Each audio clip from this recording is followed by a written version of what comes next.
Pada kesempatan ini kita akan merenungkan gereja adalah ibu. Mari kita buka bersama, kita baca, kita renungkan dari Injil Matius bab 16 ayat 13 sampai 19. Pengakuan Petrus. Setelah Yesus tiba di daerah Kaisarea Filipi, ia bertanya kepada murid-muridnya, "Kata orang, siapakah anak manusia itu?" Silakan. Jawab mereka, ada yang mengatakan Moses, juga yang mengatakan Elia, dan ada pula yang mengatakan Yeremia atau salah seorang dari mereka. Lalu Yesus bertanya kepada mereka, "Tetapi apa katamu, siapakah aku ini?" Maka jawab Simon Petrus, "Engkau adalah Mesias, Anak Allah yang hidup." Kata Yesus kepadanya, "Berbahagialah engkau Simon bin Yunus, sebab bukan manusia yang menyatakan itu kepadamu, melainkan Bapa-Ku yang di surga.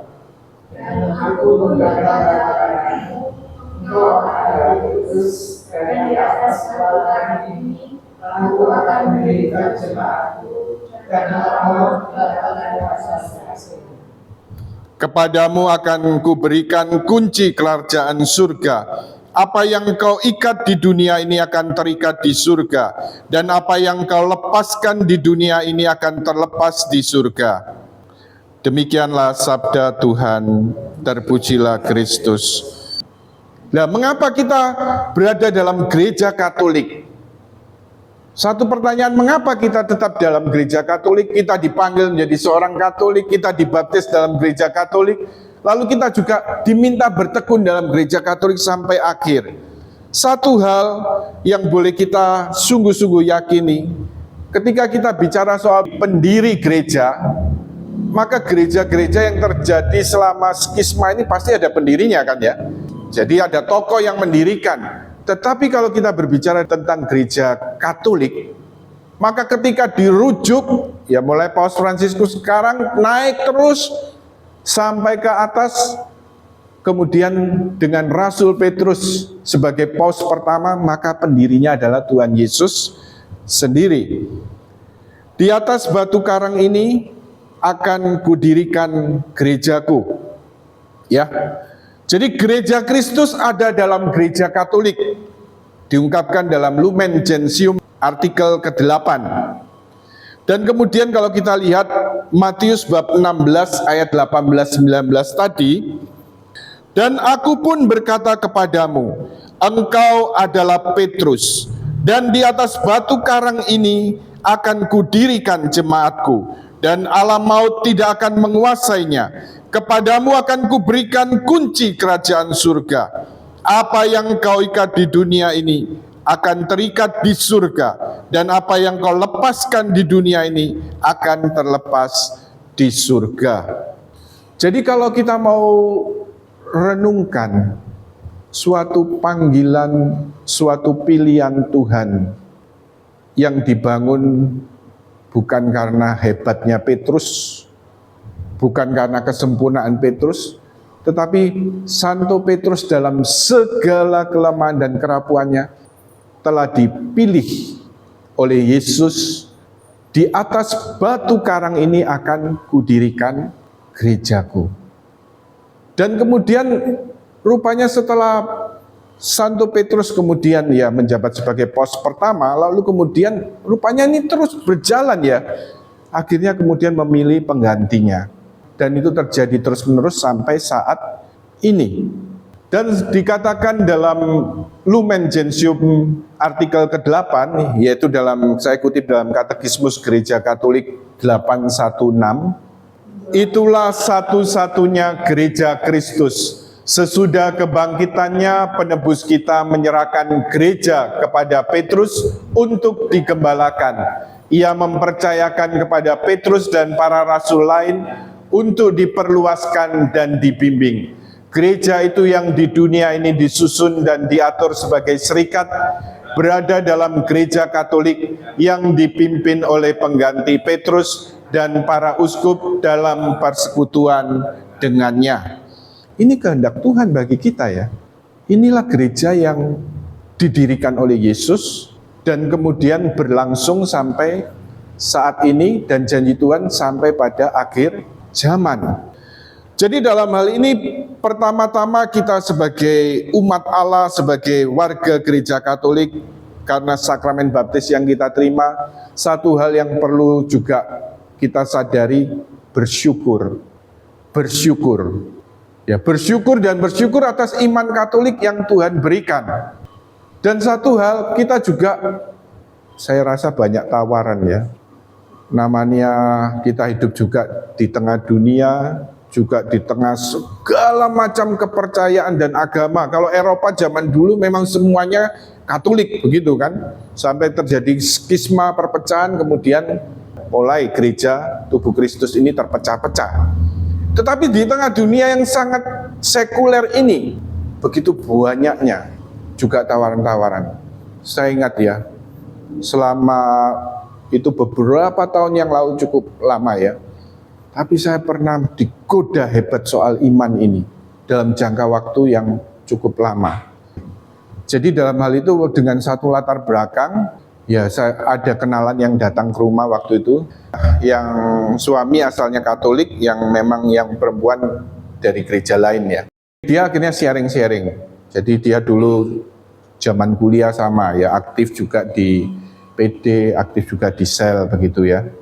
Tapi satu ketika dia mengalami pergumulan iman dan browsing dari internet. Dan kita tahu bahwa tidak semua informasi bahkan berkaitan tentang iman Katolik itu selalu benar dalam internet. Apalagi itu kalau sifatnya menyerang ya, berusaha menyerang dan menjatuhkan. Tetapi akhirnya dia semakin bingung. Lalu baca buku, ya memang kemudian buku ini Anthony de Mello ya. Sebenarnya dari Tata Suci sendiri sudah memberi peringatan karena terlalu sinkretisme sifatnya buku ini ya. Tapi dia kan ya nggak ngerti, dia pokoknya baca tambah kemudian bingung. Tambah bingung lalu akhirnya dia rupanya ya akhirnya malah sekarang waktu itu kemudian yang dia sharing kan dia pindah ke Buddhis begitu ya. Ya, tapi kemudian saya hanya waktu itu ya saya dengarkan lalu saya sharingkan ya kalau saya jadi Katolik ini ya bagi saya ya itu sungguh-sungguh anugerah Tuhan ya, dari seorang yang tidak berminat soal rohani, soal agama itu tidak berminat, bahkan katekumen aja harus 4 tahun. Tapi sampai kemudian satu proses ya bagi saya iman Katolik ini panggilan. Ya satu panggilan, satu anugerah Tuhan. Nah, tapi sharing-sharing seperti itu. Setelah itu, dalam hari-hari itu, dalam bulan-bulan itu, dalam hampir setahun itu ya, terus mengalami pergumulan iman. Tapi tiap kali, saya tahu, saya belajar. Maksudnya kalau godaan melawan iman, jangan dihadapi frontal. Tapi dihadapi misalnya dengan pelan-pelan doa, aku percaya. Atau kalau enggak, ya kemudian Tuhan Yesus, aku percaya padamu. Tuhan Yesus, aku percaya kepadamu. Ya seperti itu. Tapi kemudian dalam satu berbagai kesempatan setiap kali ada pengakuan, saya mengaku. Walaupun godaan yang tidak setuju kan belum dosa ya. Tapi tetap saya katakan. Karena dengan kuasa Tuhan melalui sakramen pengakuan, dengan membuka itu juga banyak kemudian orang dibantu.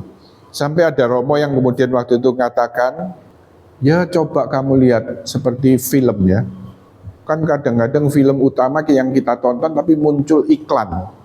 Tapi kan kita harus tetap fokus ke film utama, jangan fokus ke iklannya.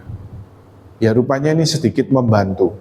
Sampai kemudian ya rupanya hampir setahun itu terjadi. Setelah menerima sakramen pengakuan, saya tiba-tiba ketika doa teringat dengan firman Tuhan ini. Damai sejahtera yang kuberikan kepadamu tidak dapat diberikan oleh dunia. Saya teringat firman ini dan rasanya ketika waktu itu seperti ditarik sebentar gitu, set. Tapi setelah itu saya rasakan damai luar biasa dan semua yang menjadi beban setahun itu, saya merasa pada waktu itu satu keyakinan, Tuhan angkat semua itu ya. Dengan satu kemudian pengertian, iman ini Artinya apa? Yang sudah kita terima dari Tuhan, itu bukan berarti kalau sudah dibaptis selesai. Tapi satu hal yang kita perlukan, kita perlu memperbaharui setiap hari. Kita perlu untuk menerima Yesus sebagai Tuhan dan penyelamat secara pribadi. Di dalam gereja Katolik ini, kita perlu perbarui iman itu setiap hari. Ya walaupun tidak setiap hari, ya pokoknya dalam doa-doa kita ya, kalau kita ingat, kita baharui kembali, kita mensyukuri untuk iman yang Tuhan berikan. Jadi poin pertama, mensyukuri iman dan juga perlu suatu pembaharuan iman yang terus-menerus. Kemudian dari sharing yang tadi saya sharingkan, saya kemudian seperti diingatkan, setahun sebelumnya saya sampai mengalami godaan melawan iman yang bagi saya cukup dahsyat ya. Selama setahun itu, tapi ada yang mendahului.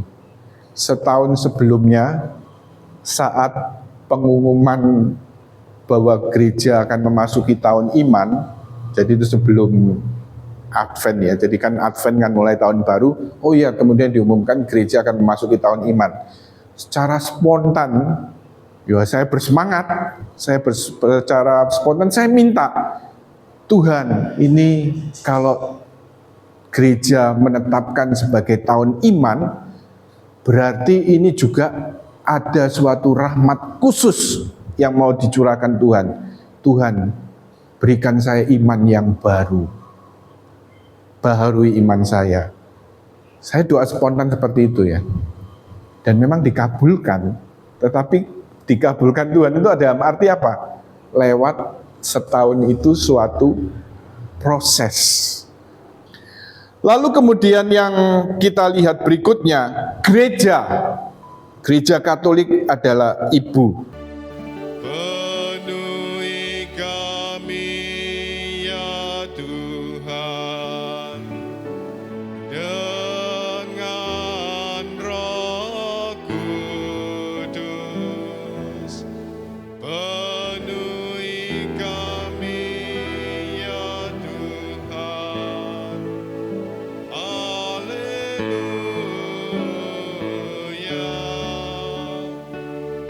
Penuhi kami ya Tuhan dengan Roh Kudus. Penuhi kami ya Tuhan.